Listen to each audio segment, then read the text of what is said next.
Noël, dans l'esprit de beaucoup, c'est la fête des enfants, tout comme il y a la fête des mères et la fête des pères. Et c'est vrai que les enfants sont plus particulièrement gâtés pour Noël. Les comités d'entreprise organisent des arbres de Noël où chaque enfant du personnel reçoit un ou plusieurs cadeaux. Les parents, eux, n'ont souvent rien dans ce genre de fête, à moins que le 13e mois leur tienne lieu de cadeaux de Noël. Sans doute Noël est-il la fête des enfants, parce qu'il s'agit de fêter la naissance d'un enfant bien précis, Jésus, né en Palestine au début de notre ère. Fêter Noël, c'est logiquement fêter son anniversaire. Du reste, le mot même de Noël provient du mot latin natalis, qui signifie naissance. Je suis heureux que les enfants puissent ainsi être à l'honneur au moment de Noël, encore que certains soient gâtés à l'excès. Mais j'ai peur que cela constitue une déviation de la fête de Noël.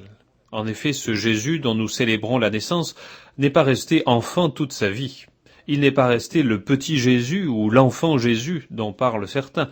Il a grandi, sa personnalité s'est affirmée, et les 4 évangiles de la Bible nous rapportent divers événements de sa vie ainsi qu'une partie de ses paroles.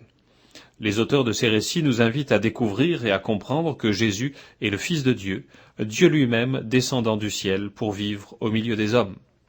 Jésus n'est donc pas resté un enfant, et notre foi en celui qui veut être notre Sauveur et notre Maître doit aussi grandir.